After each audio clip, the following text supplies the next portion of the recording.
Hello, and welcome back to the Guardian Project podcast. This is episode 83, and I'm your host, Andy. And Coyle, you can't beat me because I already saw it coming. It's a good one. That is a very well-named spell. Saw it coming reminds me so much of, like, Didn't Say Please. That was Throne of Eldraine.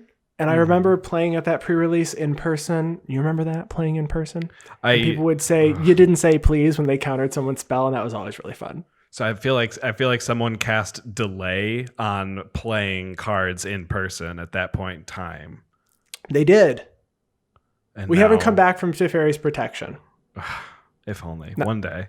Zalfir, bring me back. Okay. And I'm your other host, Mike Coyle. And did you know that this next standard set is actually named after one of the Magic creators that created the set itself? No, I did not. He's Kaldheim. Please listen carefully. And this is the podcast where we talk about all things Magic the Gathering. But mostly Commander. So this past week, I put together a new deck, Coyle. Did you? I did. I put together Togo and Arden. So I built a new partner deck in the Boros colors. So I used to have an artifact deck or an equipment deck, and it was Nazan. And then I sold all of my swords to you. That's correct. Traded. That's correct. And then I realized I could build a really kind of janky equipment deck. And I don't really need the swords for this deck. I don't think I actually want them. So Togo makes those rocks whenever a land enters, and then Arden automatically equips any equipment to a creature at the beginning of combat. And you can move any number of auras over to that creature as well. So I got to play a game with it. I don't know if I liked it or not. I played Valduck. So okay. I got Valduck with cool. 4. I think I had 4 rocks on Valduck and a Sunforger at one point. But that was the reason I was winning, not because of anything else. Right. I've seen a lot of lists of Arden and Rogue Rock, and then the swords would be a lot more relevant. But you're going with the rocks and Togo. I was going with the rocks and Togo. And the reason why is I'm playing cards like Champion of the Flame from Commander Legends, which is a 1/1 with trample, but it gets +2/+2 for each aura and equipment attached to it. Yeah. So if you can move over 4 or 5 rocks, it's getting +10/+10 or +8/+8, making it a 9/9 or an 11/11. And it only costs 1 and a red to do that. That's pretty good. Same thing with Wylith, Soul of Steel. You draw a card for each equipment and aura attached to it when it swings. Or the Kemba Ka Regent, which you make 2/2 cats for each equipment on it. So I went with like the tiny equipments as opposed to, I don't want to say the word relevant. I don't think they are not relevant, but I would say that they are not the commonly seen equipments. Right. But I struggled because I didn't have trample. Yeah. You went with a value based on equipment, not equipment that has built-in value kind of style. Yeah. I think you're right. I mean, I was running Sword of the Animist. Couldn't be better with Togo. I mean, you got an equipment there, and you're getting landfall triggers. I have Golem Skin Gauntlets, which creature gets +1/+0 for each equipment on it. So that's cool. I had a Commander's Plate, so I wanted to throw it in. And then Blackblade Reforged is really cool because Arden makes it so that you don't have to pay that 7 to equip it to a non-legendary creature. That's true. Now, go ahead. No, I was just gonna say it played how I thought it was going to. But I realized if I had trample in some way, it would have done better. I got Colossus Hammer out, and I had I was swinging with, at one point it was a 13/13 on one of my creatures, but I didn't have trample. So if I had, what's the ferocious and it gains trample, Teamer Battle Rage. Oh yeah. No, is it Teamer Battle Rage? Teamer Battle Rage, if it has power 4 or greater, it gets double strike and trample. Yeah, if I had that, I think I would have won because I had Sunforger and I could have unequipped it and done it at instant speed. And I didn't have that. And I also, just because I didn't want to play it because I feel like I see it every single time, but now I realize why is Loxodon Warhammer. I decided not to run it just because I didn't run it. Trample and lifelink. God, yeah. That's some great keywords right there. But Shadow Spear saved me, but I still died. Yeah. Now I do find it really interesting though that you built a Boros deck with Arden, because I built my own Arden deck as well. And I built... Yes, but yours is not Boros, right? It is not. It's Bant, actually. So it's Arden partnered with Kaldheim with the caveat of Karuga as my companion. So it's all things 3 CMC or higher. Now, I noticed when you were talking about Arden's ability, you did neglect one word in that rules text, and that was or player.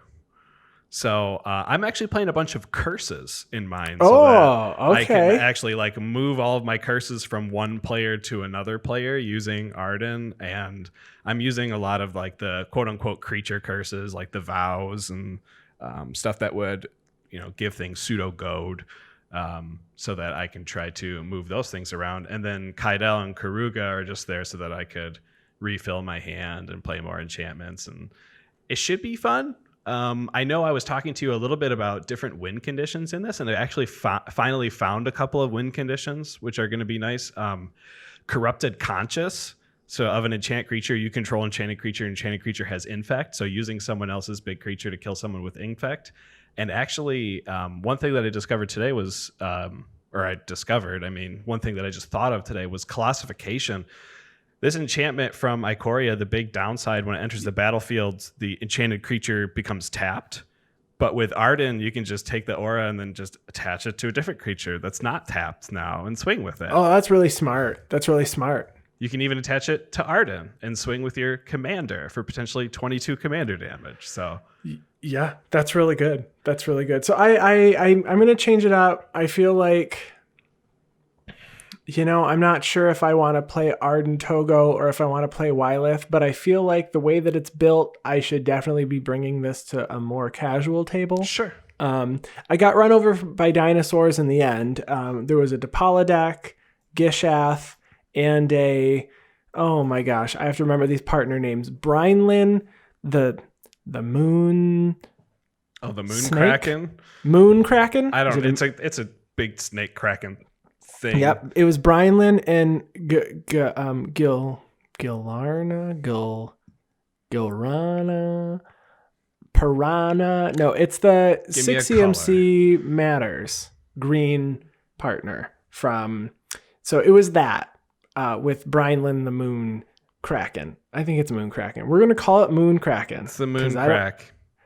The Moon Kraken. So I played against those. I took out the Brynlin deck when they were out of commission and they didn't have anything going on with a bunch of Valduck tokens. But then, I got smacked in the face.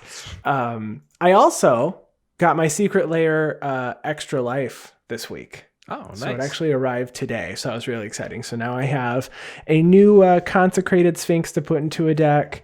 My first foil, and then another version of Teferi's Protection. So someone on Twitter said that this Consecrated Sphinx makes it more difficult for people to remove because it's smiling at a bunch of children. And it's not a creepy Phyrexian Sphinx. Yeah, I think it's still going to be just as easy to remove for everyone. Just an inkling. But you can't remove a smiling Sphinx. I mean, it's smiling. It's so happy. I mean, if there's one thing I learned from reading Jace's lore, it's don't trust any Sphinxes ever. And I mean Jace's lore throughout his entire life, because then he went to Ixalan and had to deal with another one. And he had to deal with one on Ravnica. Holy crap. He's had a rough time with sphinxes. Yeah. Sphinges. I think it's called sphinges. Sphinges. That's right. Yep. Oh, and Sphinges and sphinx. And if you're on our Discord, you might have noticed that there have been some changes made to our Discord. We have a bunch of new channels and emojis, all thanks to Chris Wolf. So a special shout out to Chris Wolf. Thank you for helping us with the arrangement, because Andy and I are pretty not great at the things with the Discords. We're still learning how to Discord. Can you teach us how to Discord? No, we've got guild emojis. So all 10 guilds, there's a Fibblethip, Totally Lost emoji. There's a Commander Legends emoji. And my favorite, there's a Noyandar emoji now. And a Shirei emoji. Which Shirei's head alone is so creepy. And if that's what you're reacting with, I am scared. It just means that something's going to die and come back. That's all it means. That is what that means. So I have been very much looking forward to reacting to people's rules questions with the Azorius emoji. Law and Order. Doesn't work that way. Zorius emoji. It doesn't. That's not how the rule works. Azorius emoji. And then they're like, well, I'm going to try it anyway. Is an emoji. So if you want to jump into our Discord, let us know. If you're a patron, you're probably already in our Discord, and we do have a new patron this week. Thank you so much, Alex Marcy, for joining our Patreon. We really appreciate your support. So if you have any questions on that, please feel free to reach out to us.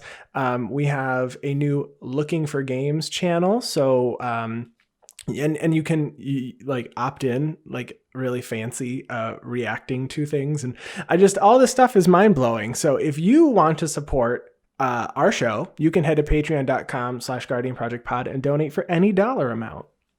Yeah, and if you're looking for a different way to support the podcast, whatever you're listening to the podcast on now, if you're watching on YouTube, if you could hit the bell icon, subscribe, follow, comment. We're always looking for feedback on the podcast so that we can better tune the podcast for you, our viewers. You're the reason we do this. We don't do this just to hear our own voices. Although I listened to our show last week again because I really wanted to hear about the 366. It was really fun, and I am getting more and more used to hearing my own voice, and I would say I don't dislike my voice anymore. Ooh, it's not even I don't hate, it's just I don't dislike even. I don't dislike it. You know, my voice is much deeper in my own head. And when I hear myself, I was like, oh, is that what I really sound like? But it was pretty good, not gonna lie. I did not, it was, I think the first time ever I said, oh, okay, interesting. That's what I sound like. Yeah, the narcissist in me has always loved my own voice. I don't know. Classic Coyle. Yeah. So Coyle, what are we talking about this week? So big thing this week, Kaldheim. You know, Kaldheim, we're getting all the spoilers and everything, but we're also getting a bunch of story. And for people like Andy and myself who have next to no knowledge on Nordic mythology, this is all brand new to us. Oh, except for like Thor, Loki, that kind of stuff. So that's what we're going to talk about this. I know there's a Bifrost because I watched one of the Thor movies. What about the Trifrost, though? What, did I call it one of the Thor movies? The Trifrost? Yeah, it is from a Thor movie. Yeah, that's when is the Trifrost when it's -3 degrees out? Oh, don't remind me. It's not. You know what? The weather's okay right now. There's a new card called Frostbite, and I was going to use that as one of my intros, and then I couldn't workshop it enough, and I said, well, I'm not going to use this. All right, well, let's head into our Kaldheim stories.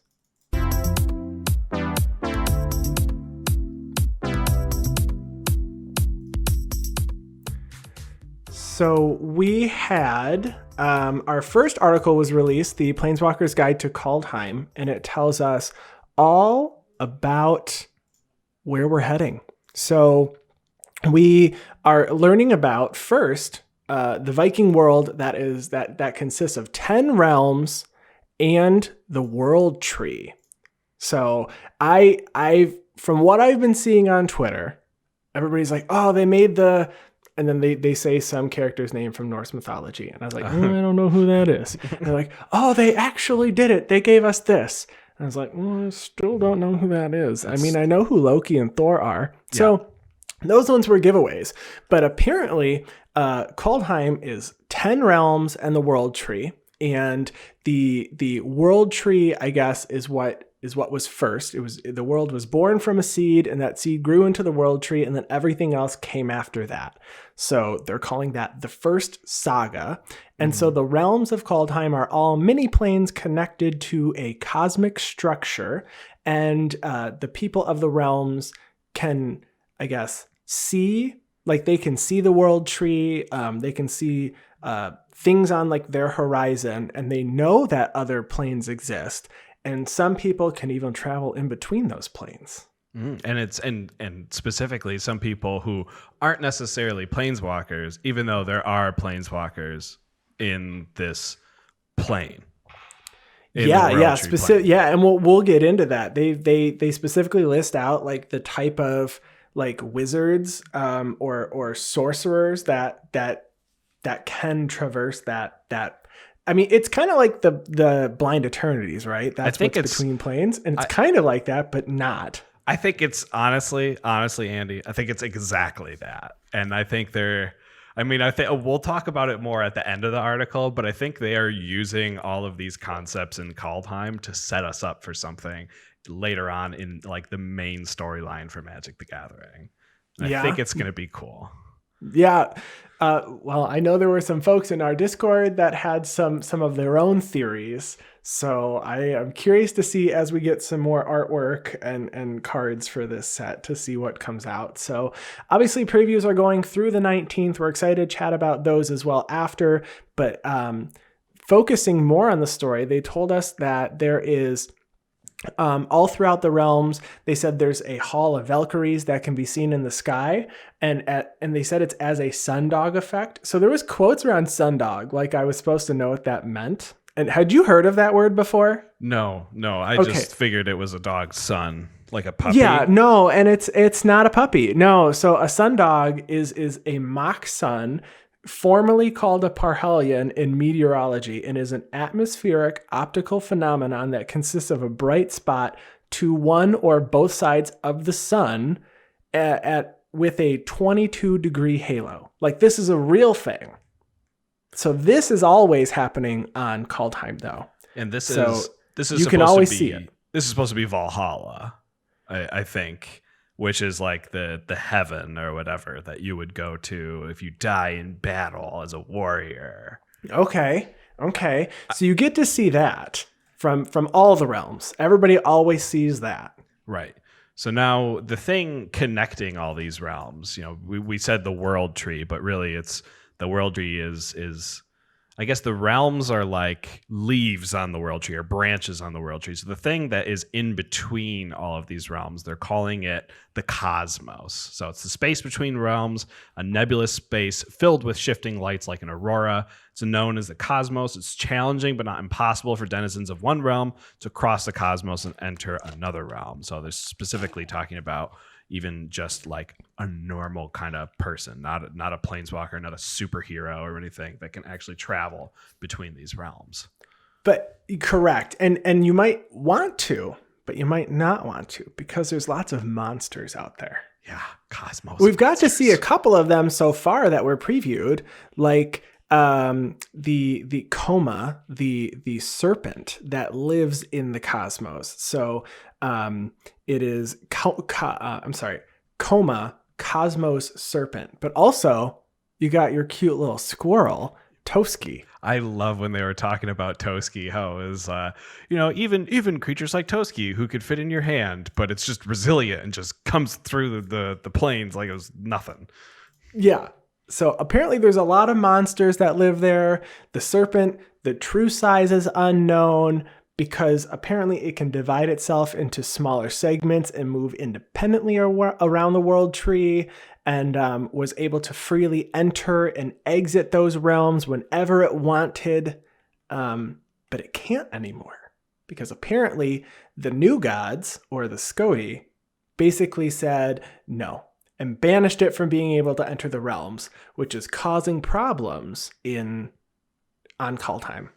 Right. So there are a bunch of, so it's when the realms start to, I guess, like fuse together or interact with each other, I think that's what's causing the problems.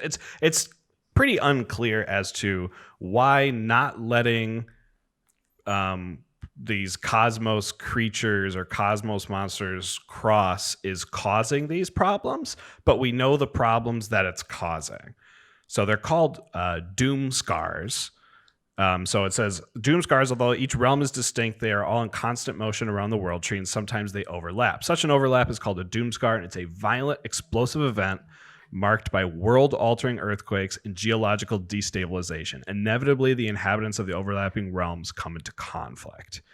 So this is kind of what I was alluding to a few minutes ago when we were talking about a mechanic that Magic was trying to introduce. And I think Doomscars is going to be a thing when planes start interacting with each other. And I think there might be a legendary creature that they announced in this set that might be, hinting at something like that. If you catch my drift, Andy. I am. So I am feeling like Doomscars is a real life thing, but only partially, because I feel like me stuck in traffic, there's a violent explosive event, but it does not bring upon us earthquakes and geological destabilization. However, that is in fact what happens to my mood and attitude when I am in traffic. So I think Doomscars, they're taking this right from real world. Yeah, I think what I've seen from your road rage, Andy, you tell me that what I see is actually a very calm version of it that you hold back when I'm in the car. So you've also seen me when we drove to Chicago. You see how I handle the stress. You do. Don't drive 40 miles an hour even if it's snowing. Get out of my way. Get out of my way. So Doomscars, it's a real world thing, folks. So aside from that, there's also some shapeshifters and Omen Seekers who can cross the cosmos. So shapeshifters have the ability to change form, and then Omen Seekers they use what they refer to as rune enchanted longboats. I don't know what happened to the short boats. They only have longboats. That's right. That enable passage between the realms. So I'm expecting that we will see, we know vehicles are coming back. Mm-hmm. I'm expecting to see maybe a legendary vehicle. Maybe maybe there's going to be one. I don't know. Maybe not, actually, because they seem like these aren't legendary characters. Wasn't the chariot that's being pulled by cats, isn't that a legendary one or no? I guess there is that one. I assumed that vehicle was mostly just and if I fits, I sits with really cute cats and wasn't transporting those cats between the realms. But I could be completely wrong. I think so. This is, again, we don't have Norse mythology knowledge. I think there is a Norse god or goddess that is pulled by a chariot that's pulled by two cats. So that could be getting with that god to go between. Well, I guess it's Asika. Whoever Asika is representing from Norse mythology. If you know who Asika is representing from Norse mythology, leave it in a comment below.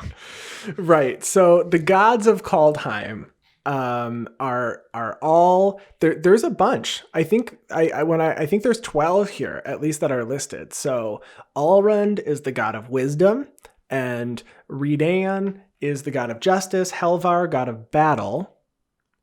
Egon, god of death. Toralf, god of thunder. Bergi, the god of boasting. Burgalicious stuff. Burgalicious stuff. Burgalicious stuff. Fun, loving, and charismatic. I think they got this from me. I am Bergi. Cosima, god of the sea. Turgrid, god of fear. Velki, the god of lies. Is it Essica? I don't know. Essica, the god of the world tree. Kolvori, god of kinship. And Jorn, the god of weather. That's right. I assume we're going to see all of these. Yeah. It seems like a lot to put all in one set, but they are printing a lot of these cards at uncommon, and they're not underpowered at uncommon either, from what we've seen so far. So it's kind of cool that the way that they're doing it. We know that in Magic's past, they've done our first. I think it was our first time that we went to Theros. It was 3 standard sets, 3 standard booster boxes on Theros. So. Right, born from the gods, Journey to Nyx, and Theros. But those were all at Mythic, so I actually don't see any gods at uncommon. I do see some gods at rare. Okay.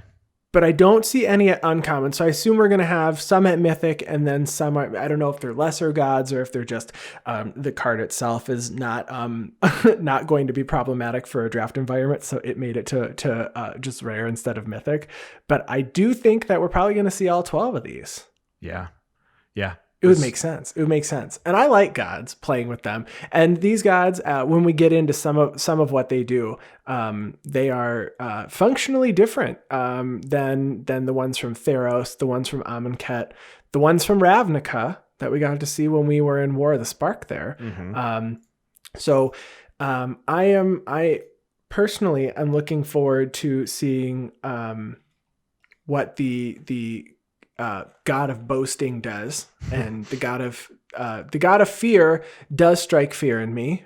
We have that card. Turgid has been previewed, so we'll get into that. But I like the idea of these, and I feel like the way that these sets are being built also makes it so that I can also transfer into like a D&D book later. Yes. And have like the Theros book that they had created for the D&D crossover has like really, really fleshed out stories and back, information that you can use in a D&D campaign. So I feel like we also are probably going to see multiple sets on Kaldheim, maybe not in a row, but if there's 10 realms and we're only visiting some of them now, we'll probably be back to see some more of them. Yeah, I agree. And actually, I had the exact same thought when the fact that you brought up Dungeons and Dragons. This article took me probably, and I was a little distracted, but probably like 20 to 30 minutes to read. Yeah, there's a lot. The remainder of this article, we're talking about Bredagard, which is the human realm of Kaldheim. One realm for the rest of this article. There's 9 more realms to talk about after this. And there's so much detail that they added in this. So Bredagard, the human realm, it has 5 human clans. They're all in perpetual conflict with each other. And classic. Yeah, humans. What are you going to do? Each clan has its own approach to both martial combat and magic. It consists of one large continent surrounded by a giant sea. You can imagine it's like how a magic plane would be set up in any part of the universe. The land is dominated by a sprawling plain called Feltmark. So Feltmark is the next section that we go into. And there is an Aldergard forest. There's tons of plant life, animal life. It's diverse. It's like, obviously, every plane is like its own planet. It seems like every realm is going to be like its own planet as well. But the amount of detail that they go into with each of these 5 clans and how much travel there could be between all of these different areas. I mean, you could do a giant campaign just in this one realm, and now you're talking about transporting between 9 or 10 different realms, 9 different realms past Bredagard. I mean, it's so much. All right, so if we start our D&D campaign now, and then we work through each realm, and each realm is 1 year of a D&D. We can do Kaldheim for 10 years. What level would my character be at the end? 6. 6. No, when I'm DMing, I actually do have a rule where we're not going past like level 11, because you pretty much become a demigod at level 11, and it's so difficult to balance a campaign, in my opinion. Well, I'm just going to take over for one of the gods. But you know what? Hold up. I can do this better now. I mean, honestly, if we start looking at the cards that these gods are printed on, these are the most killable gods that they've ever made in Magic the Gathering history. So they have. Let's kill some gods. Let's kill some gods. So these clans, though, it says they represent, or there is a representations from all 5 clans signed a blood pact to abide by a common code of law governing the relationships among the clans. This really sounds a little reminiscent of like Ravnica and the Guild Pact. And so anyway, if you don't follow the law, like let's say, for example, a murderer owes a debt to the victim's family. And the severity of that debt depends on the family member's relationship to the victim. So you might have to pay that back in gold or through livestock or property or a period of servitude or in blood. So I feel like it's very much an eye for an eye here. Yeah, depending on which clan you're talking about. Yeah, that's absolutely for sure. I mean, if you take my eye, I'm going to take your eye. An eye for an eye leaves the whole world blind. No, you have one eye left. Well, there's that. There is that. And so it sounds like on Bredagard, the land is surrounded by the Curtis Sea, which most humans, they they avoid this. But apparently there are sagas, which we get to see again, that speak of monsters that lure boats and to watery graves and assume human form and murder villagers in their sleep. It sounds like this is a really scary ocean, worse than like the regular ocean, which is already scary to me. Yeah, definitely. It's I don't go in the ocean. No, thank you. And maybe this also has to deal with Norse mythology, but even in other mythologies, we see the sirens that are trying to lure people in, and sea serpents and blah blah blah. Mermaids that actually just kill you. You know, they're not fun. Mermaids aren't fun. IRL. They're not like the Little Mermaid. They don't want like forks and stuff. They don't even know what a fork is. Murder you. It's a thingamajig or something, right? Isn't that what Ariel calls it? She's got plenty. Yeah. Look at this thing. Isn't it great? It's me opening a pack of cards. So anyway, it says once a season, all the clan's navigators return to the network of docks at the heart of the pillars where at the edge of the sea. And apparently these pillars are inscribed with sky charts and maps and secrets across the realms. But the Omen Seekers guard their knowledge, obscuring their records with runic magic. Only a member of the clan can decipher. So we actually here move into the Omen Seekers.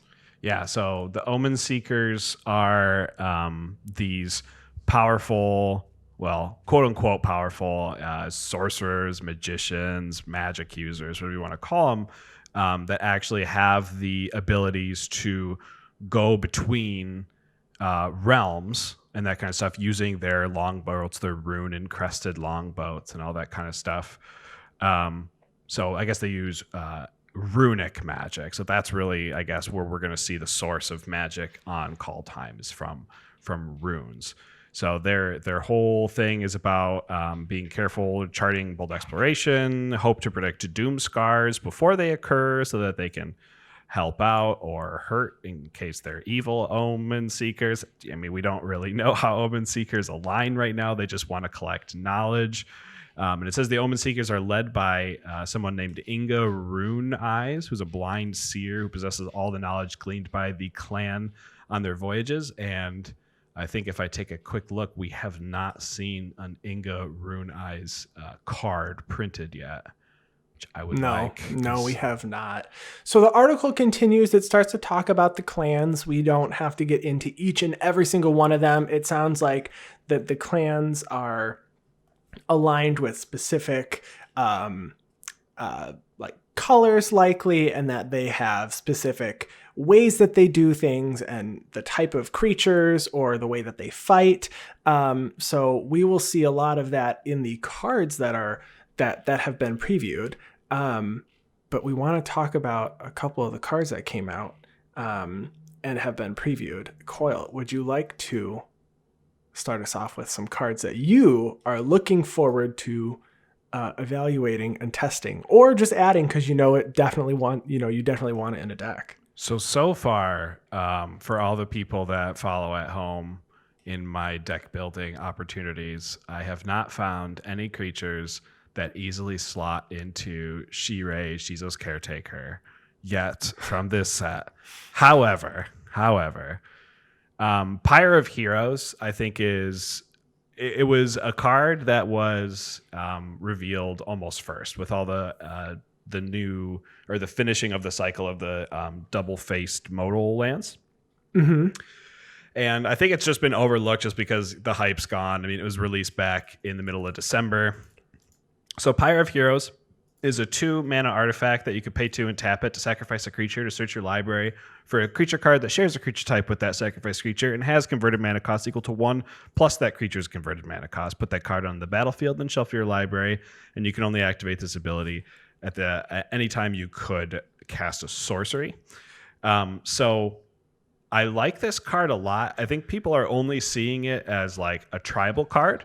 But even as a sacrifice outlet, I know you do have to tap it, but it's instant value. In tribal decks, this is, I think, going to be an auto include. You can kill your Llanowar elves and go grab a 2-mana elf lord or something like that. It's going to have huge implications in straight up tribal decks, but even in a deck like Shirei, being able to remove like a perilous mirror to go grab my mirror retriever or something like that, or vice versa. I think I have the converted mana cost backwards. It is going to be really useful. So it's there might be some combo implications to it too. Like maybe you can go grab a corridor monitor or something and untap an artifact or something like that. But I think this card definitely is already overlooked because it was released back in the middle of December. Yeah. The first card that I saw that I am very interested in was actually previewed today is Tybalt's Trickery. So it is an instant for 1 and a red. And it says it starts out with the sentence, counter target spell. Beautiful. So red, counter target spell. It's pretty great. But then it says, which this is interesting, it says choose 1, 2, or 3 at random. Its controller mills that many cards, then exiles cards from the top of their library until they exile a non-land card with a different name than that spell. So in Commander, this kind of the different name than that spell, I guess, probably never going to come up. But in Standard, I understand. It says they may cast that card without paying its mana cost. Then they put the exiled cards on the bottom of their library in a random order. So you could get rid of something really awful and then have something less painful come out, or you could get rid of something that's awful and still see something awful. But that's true. This is pretty fun, especially when you just need to take out something that is going to either win the game or something that you know is going to cause you problems, and you're giving red another counterspell. Yeah, it's a counterspell Chaos Warp instead of a remove a permanent. You're countering Basically. a spell. I think this has huge implications for mono red CEDH for sure, giving them a straight up counterspell, not even against blue spells now. And the free spells in CEDH that you get might be harmful to another player if they are casting, their demonic consultation or something when they don't want to be casting it, or they'll hit something unconsequential, maybe a mana rock or something like that. So I think this is actually a really huge card. But there's actually another card that was printed today. It was released today. It was actually printed on January 11th. It probably was. I mean, they're probably still printing it. I mean, I hope so. But there was a common that was actually released that technically also has a little bit of a Tybalt's tie-in. And that is Open the Omen Paths. It's for 2 and a red. It's an instant. It says choose 1. Add 2 mana of any one color and 2 mana of any other color. Spend this mana only to cast creature or enchantment spells. Or creatures you control get +1/+0 until end of turn. The creatures you control get +1/+0 until end of turn. That's the garbage side of this card. I mean, there's probably going to be some really good limited implications to that side of the card. But if we're talking Commander, using the 3 mana to filter into 4 mana of 2 different kinds of colors as well, I think is going to be pretty big. Even in formats like Modern, it might be really big. You do see some desperate rituals and stuff being used in Modern, but this one is actually going to be able to produce 2 different colors and not just red. Right. What's funny is these are the 2 cards that I had put into our Discord, and I was like, look at me enjoying all the red cards again. You're going to have to build another mono red deck, Andy. I can't have all the mono reds, but I'm going to talk about a card here. Let's get off of red. And let's go over to blue, the best color. Okay. We have another extra turn spell, and I'm here for it. Allrun's Epiphany, 5 blue, create 2 1/1 blue bird creature tokens with flying, and then take an extra turn, exile this.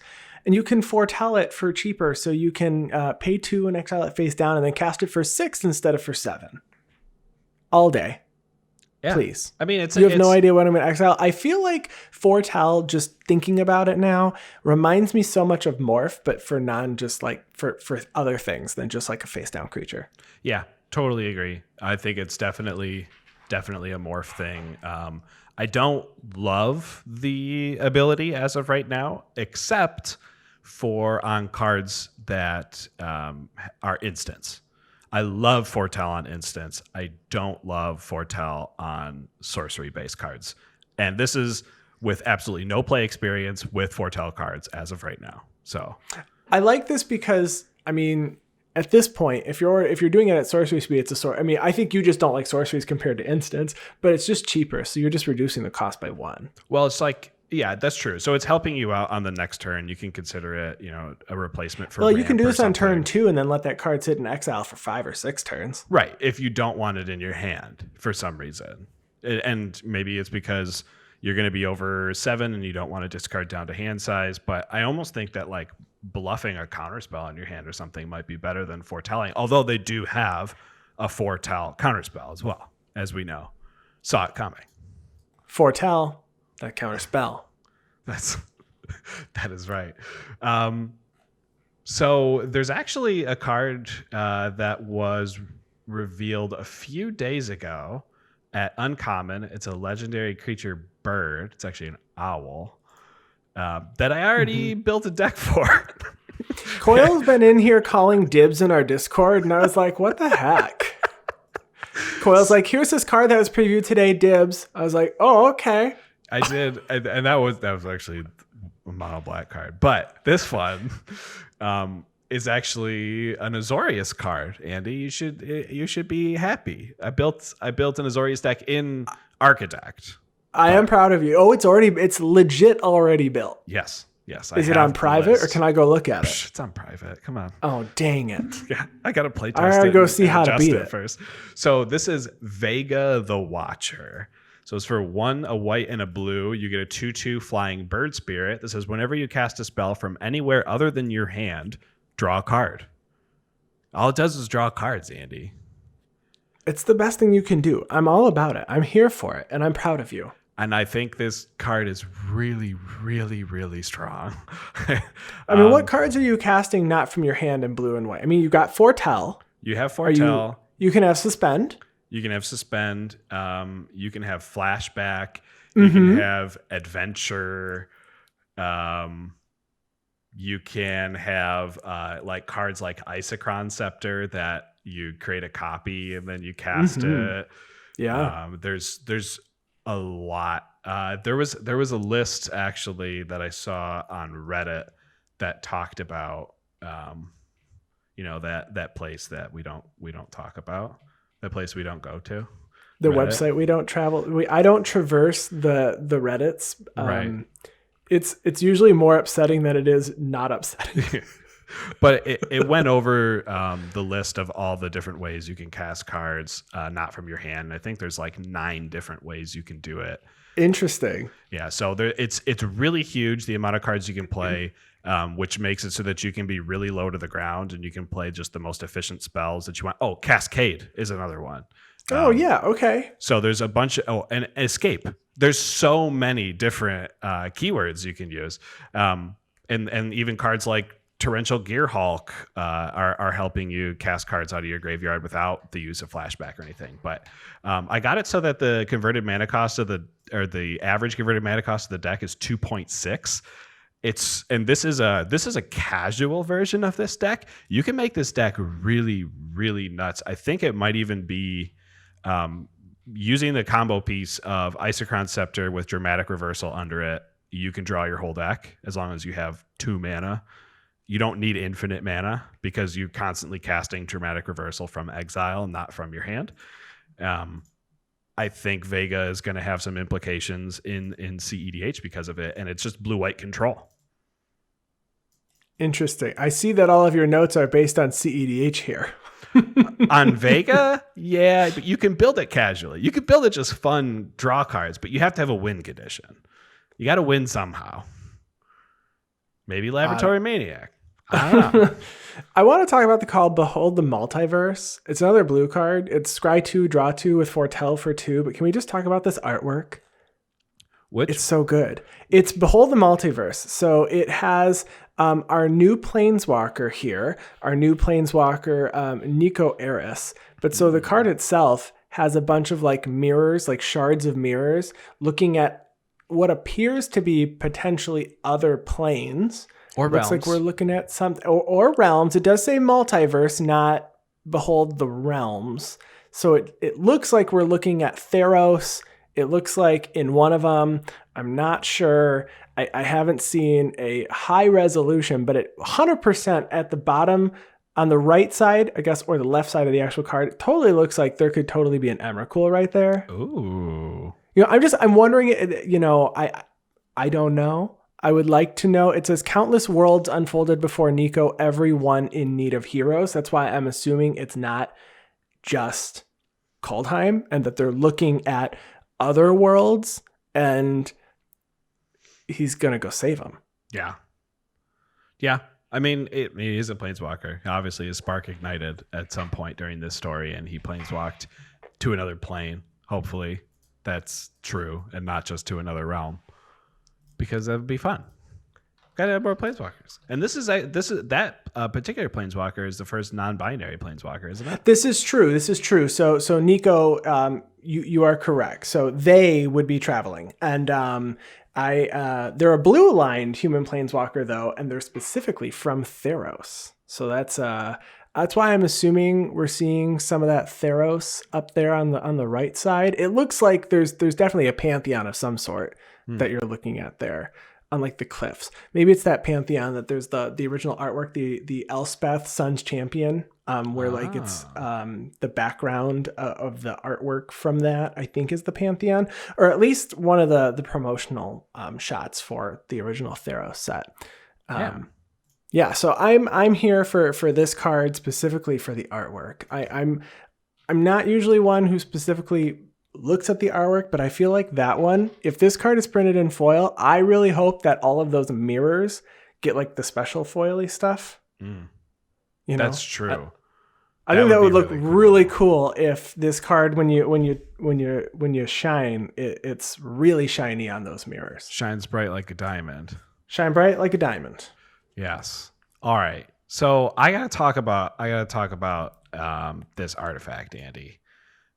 Yes. Maskwood Nexus is going to be a game changer for me specifically. So this is a 4-mana artifact, so 4 generic mana for an artifact that says creatures you control are every creature type. The same is true for creature spells you control and creature cards you own that aren't on the battlefield. And you can pay 3 and tap it to create a 2/2 blue shapeshifter creature token with Changeling. Now, I have this deck called Morophon Everything Tribal, where I just play Morophon and then value creatures that have 4 or 5 pips of different colors so that I can cast them for free with Morophon. And you get a huge advantage when you play cards like Arcane Adaptation or Conspiracy. Name slivers. All your cards are slivers. I cast the first sliver, and now I cast, Sisay, but Sisay now counts as a sliver, and I get to Cascade. Maskwood Nexus makes it so that I don't have to name any creature type. All my cards are all creatures. The only thing bad about Maskwood Nexus is that I actually do play some of the Ikoria monsters with Mutate, and so I wouldn't be able to mutate onto anything because it would make all my creatures humans. But you could donate this to someone playing a Mutate deck, and then they would never be able to mutate onto their creatures ever again. That's the real play. That's the big play with Maskwood Nexus. So you're going to play you're going to play the donate cards, and you're going to give this to Leslie from Tap That MTG, who plays Otrimi. Wow. Yeah, I'm going to call her. I'm going to tell her you said that. Yeah, you should. Now, the bottom part of this card doesn't seem very threatening to pay 3, tap it to create a 2/2 blue shapeshifter creature token with Changeling. But Andy, do you remember Birthing Boughs? I do, and I ran it in my Wolves deck. It's a great card, and this is 1 mana less than that, plus you get a bunch of extra abilities there, which, by the way, I had to go read Coat of Arms rules again after this card got released because I needed to know how Changelings worked with Coat of Arms. And you get +1/+1 for each creature that shares a creature type with it, and if it's a Changeling, basically you just get +1/+1 for every other creature that's in play. Yes. So with Maskwood Nexus, then all your creatures get all the +1/+1s from all the creatures that are in play. Right. You have a good time. That's pretty good. And we're seeing a significant snow theme. Obviously, we thought that was happening. So the last card I'm going to mention, it's one of our rare gods, and it was previewed today. Jorn, God of Winter. It's in the Sultai variety, though. So the front side is 2 and a green. When Jorn attacks, untap each snow permanent you control. So if you're playing snow lands, which we know we're getting, you get to untap your lands. Feels like a Wilderness Reclamation on swing. Obviously, there is it Bear Umbra does something. Is it Bear Umbra? I think is the one that says when you attack. So you do that. And then the other side, people on Twitter are dubbing this Snowdrotha or Mulsnotha. Because this one says tap, you may play target snow permanent from your graveyard this turn. If you do, it enters the battlefield tapped. So you can play the artifact side if you want and play cards from your graveyard. I have not built a Sultai deck before because it just wasn't speaking to me. But this one seems really fun, being able to, do I want to go for the mana? I'm going to play Jorn. Do I want to, is it late game and I need to get some stuff back now? I guess I'm going to play the Kaldheim, the Rhyme Staff. I'm going to play the staff. I'm going to get some stuff back. I'm interested to see if there's going to be a way to turn your normal permanents into snow permanents where, because I'm thinking, the fact that everything comes in tapped, and they just released this guy in Commander Legends at Sultai, his name is Archelios, and he would make your tap stuff come in untapped. I'm curious to see if you could fit it in an Archelios deck or if an Archelios goes in this deck. And I think it makes more sense where Archelios goes in this deck. But again, interested to see if there's some sort of enchantment that says all cards that you own are snow permanents now or something. But it costs a lot. There's Arkham's Weather Vane, which is target snow-covered land becomes a non-snow-covered land, or target non-snow-covered basic becomes a snow-covered. And then there's Thermal Flux, which says target non-snow permanent becomes snow until end of turn. So we already had some of this.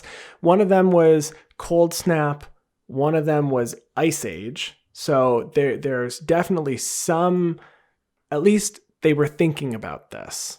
So, and one's colorless and one's in blue. So you've got something there. So I'm curious to see how many snow decks we're going to get, and if there's any other legendaries that are going to care as much about snow. But I know people have wanted it, and I think that Wizards has learned that, if it's going to be a thing, like, I think people are still disappointed they don't have an energy commander.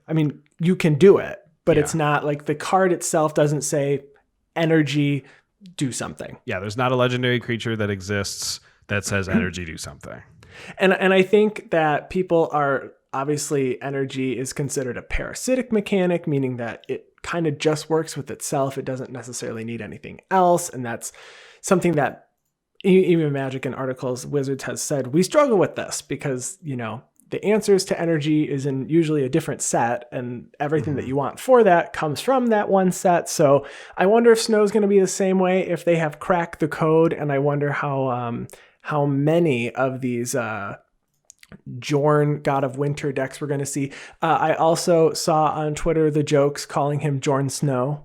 Yes. You know nothing, Jorn Snow. So that's pretty funny. That's really good. I cannot take credit. I do not know the originator of said joke. I just saw it on Twitter at some point in like a retweet. So Jorn Snow is a really good name for that. But in that artwork, do you see that little like snow? Like there's like a little wolf in the back. It's so cute. But then there's like a ferret up front, and I don't understand that. But I guess snow ferrets and wolves, it's things now. Yeah, it's all things, all snow things.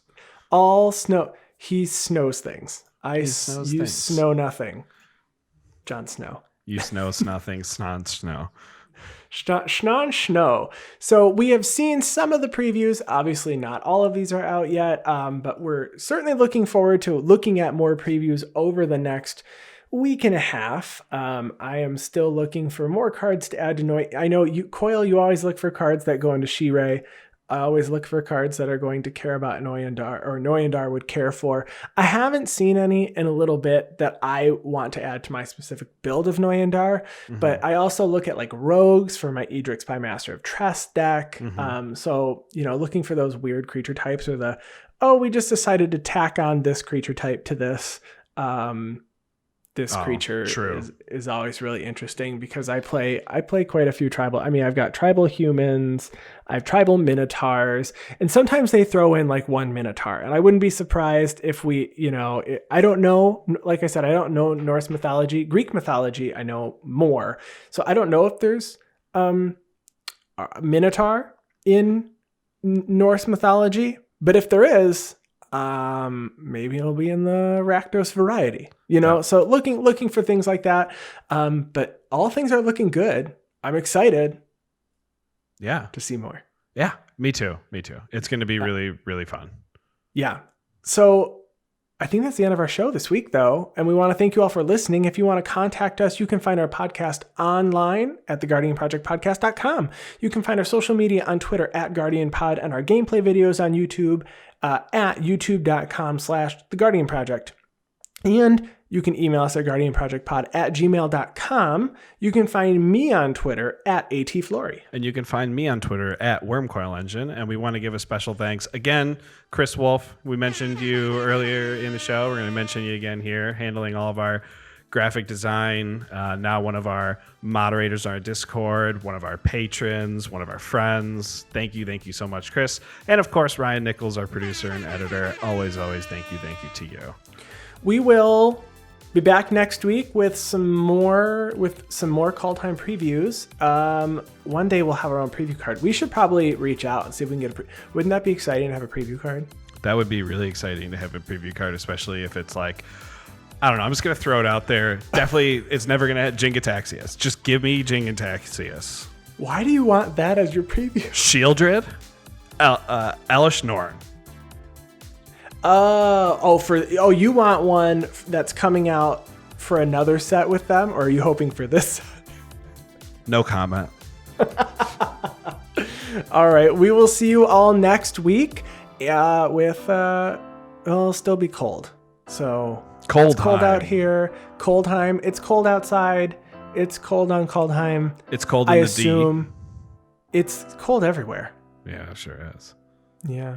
All right. See you guys next week. Bye.